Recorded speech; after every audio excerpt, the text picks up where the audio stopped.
मैं डॉक्टर नीरज सिंह। आज हम बात करेंगे दंड व्यवस्था की। उसमें अर्थ उसका क्या है, उसकी परिभाषाएं और सिद्धांत क्या है।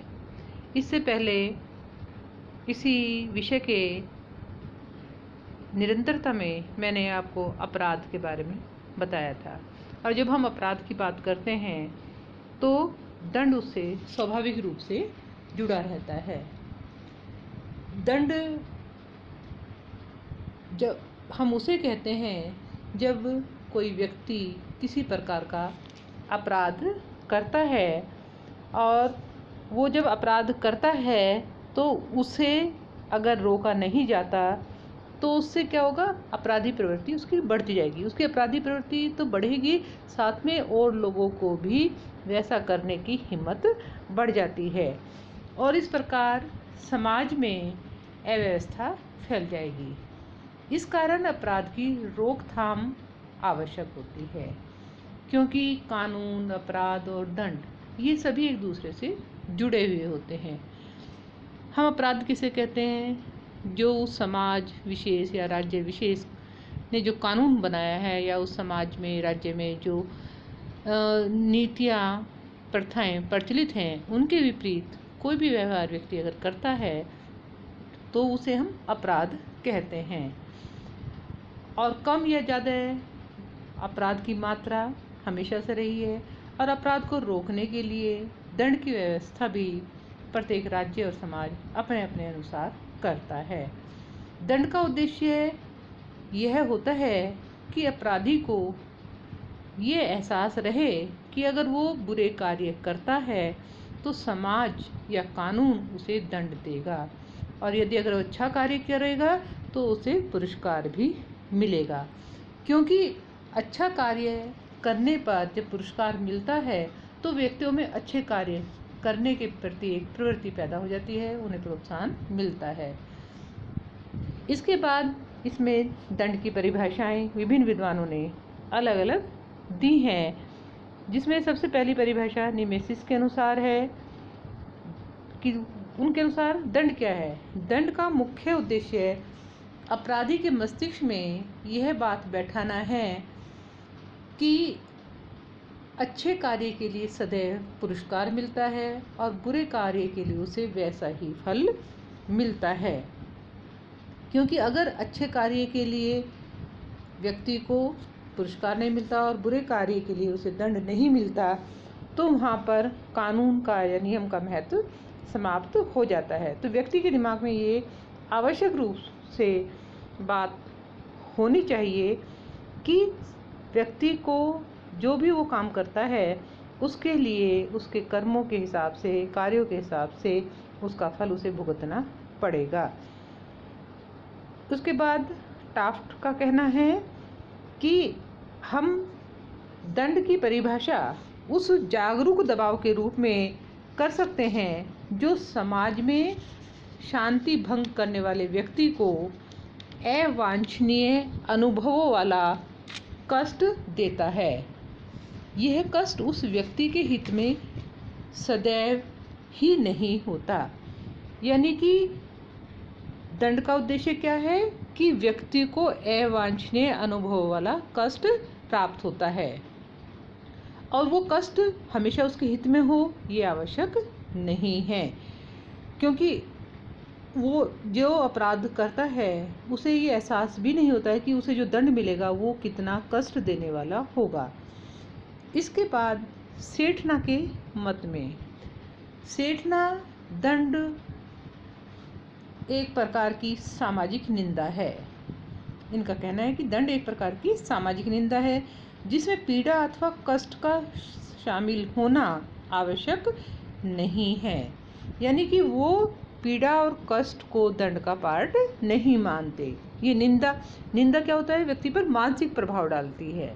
तो जरूरी नहीं कि व्यक्ति को समाज में उसे शारीरिक दंड दिया जाए, बल्कि उसके लिए जो दंड है वो मानसिक रूप से भी हो सकता है। जैसे कि आप देखते होंगे कि कई बार समाज में कोई व्यक्ति सामाजिक नीतियों का उल्लंघन करता है तो उसे जाति से बाहर कर दिया जाता है, गांव से बाहर कर दिया जाता है, तो वहाँ शारीरिक कष्ट नहीं है, लेकिन मानसिक कष्ट, मानसिक तनाव, ऐसी चीज़ें होती हैं। हुक्का पानी गिराना एक शब्द आप सुनते होंगे। तो ये सब चीज़ें ऐसी हैं जो व्यक्ति को मानसिक कष्ट देने वाली होती हैं और एक निंदा के रूप में उसके साथ में ये बर्ताव किया जाता है। इसके बाद में दंड के सिद्धांत आते हैं।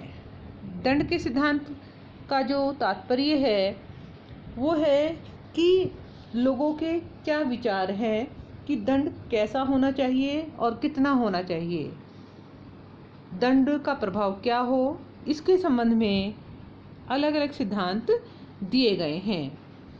पहला सिद्धांत जैसा कि बताया गया है प्रतिशोधात्मक सिद्धांत। नाम से इसका स्पष्ट है, प्रतिशोध, बदला लेना। यह सिद्धांत जैसा के साथ तैसे पर आधारित है, यानी कि जिसने जैसा किया है उसे उसका वैसा ही फल मिलना चाहिए। उसमें इसके समर्थक अरस्तु, कांट, सीमेल आदि हैं। ये इस सिद्धांत को एक प्राकृतिक नियम और नैतिक न्याय पर आधारित मानते हैं, जो यह विश्वास करता है कि अच्छे कार्य का फल अच्छा और बुरे कार्य का फल बुरा होता है। दंड के द्वारा व्यक्ति के अधिकारों का अपहरण नहीं, बल्कि जो उसने कमाया है वही उसे प्राप्त होता है। यानी कि प्रतिशोध, बदला लेना जैसे की बात है कि उसमें अगर व्यक्ति ने ऐसा अपराध किया है कि किसी को मारा है, तो वैसे ही उसको भी मृत्युदंड मिलना चाहिए। किसी का कोई अंग काटा है तो उसका भी अंग काट देना चाहिए, यानी कि एक बदला, जैसे के साथ तैसे के ऊपर ये आधारित है। दूसरा सिद्धांत जैसे कि आप देख सकते हैं प्रतिरोधात्मक सिद्धांत। प्रतिरोधात्मक सिद्धांत, यह सिद्धांत सुखवादी दर्शन पर आधारित है। इसके समर्थकों में Bekaria, Bentham, John Stuart Mill आदि हैं। जो सुखवादी दार्शनिकों का मत था, जिसमें सिद्धांत में मैंने आपको बताया था कि एक व्यक्ति अपराध इसलिए करता है कि वो तुलना करता है कि किस कार्य से उसे ज़्यादा सुख मिलेगा। अतः व्यक्ति के मन में ये भावना आती है कि गलत काम करके मुझे ज़्यादा सुख मिलेगा, तो उसके बदले उसे इतना दंड दिया जाए कि वो भविष्य में भी उस तरह के कार्य को करने की ना सोच सके।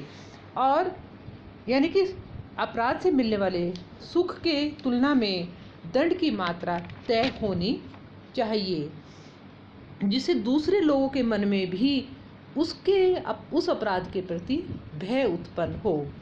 और तीसरा सिद्धांत है सुधारात्मक सिद्धांत। सुधारात्मक सिद्धांत, जैसा कि इस सिद्धांत के नाम से स्पष्ट है कि ये जैसे एक व्यक्ति बीमार होता है और उसका अपराधी को केंद्र बिंदु माना जाता है, और उस व्यक्ति को अपराध करने वाली जो प्रेरित परिस्थितियां होती हैं उसी के कारण से वो अपराध करता है, ऐसा ही सिद्धांत के समर्थक मानते हैं कि जिसे उचित उपचार के द्वारा ठीक किया जा सकता है। अतः अपराधियों की जो सामाजिक वातावरण में अगर सुधार कर दिया जाए, उनके प्रति सहानुभूतिपूर्ण व्यवहार किया जाए, तो वो व्यक्ति सुधर सकते हैं। यानी कि सुधारात्मक सिद्धांत एक सामाजिक सिद्धांत है और जिसमें व्यक्ति को प्रेरित करने वाली जो परिस्थितियां होती हैं, व्यक्ति स्वयं अपराध नहीं करता बल्कि परिस्थितियां अपराध कराती हैं, तो उन परिस्थितियों को बदला जाए और उनमें सुधार किया जाए। वर्तमान जो समय है उसमें भी हम देखते हैं कि सुधारात्मक सिद्धांत को ही अधिक महत्वपूर्ण माना जा रहा है और ऐसा स्वीकार किया जाता है कि अपराध का कारण वंशानुक्रमण नहीं है बल्कि पर्यावरण है। क्योंकि अगर वंशानुक्रमण होता तो एक परिवार के सभी सदस्य अपराधी होते, लेकिन ऐसा हमें देखने नहीं मिलता। अपराध एक रोग है, एक बीमारी है जिसे हम उपचार के द्वारा ठीक कर सकते हैं। जैसे एक व्यक्ति बीमार होता है, डॉक्टर के पास जाता है, दवाई लेता है, उपचार कराता है, और जब वो ठीक हो जाता है वो पुनः सामान्य जीवन जीता है। तो सुधारात्मक सिद्धांत के समर्थक और वर्तमान में जो चीज़ें प्रचलित हैं उसमें यही माना जाता है कि अपराध जो है वो एक बीमारी है, जिसे अगर उचित वातावरण प्रदान किया जाए तो वो ठीक हो सकता है। और आज अनेक देशों में मृत्युदंड को इसी कारण से समाप्त कर दिया गया है। इस प्रकार अपराधियों के उपचार की मान्यताएं आज बदल गई हैं। ये नहीं है कि अंग के बदले अंग या उसको ही ख़त्म कर दिया जाए कि एक निरोधात्मक सिद्धांत है या एक प्रायश्चित के सिद्धांत के आधार पर भी इस तरह की बात की जाती हैं कि जिसे ये माना जाता है कि व्यक्ति जिस तरह से अपने कर्मों का प्रायश्चित करता है तो दंड उसी रूप में दिया जाता है।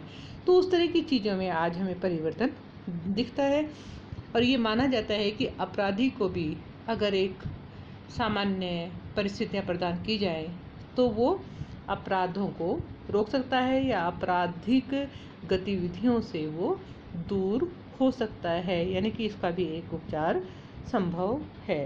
धन्यवाद।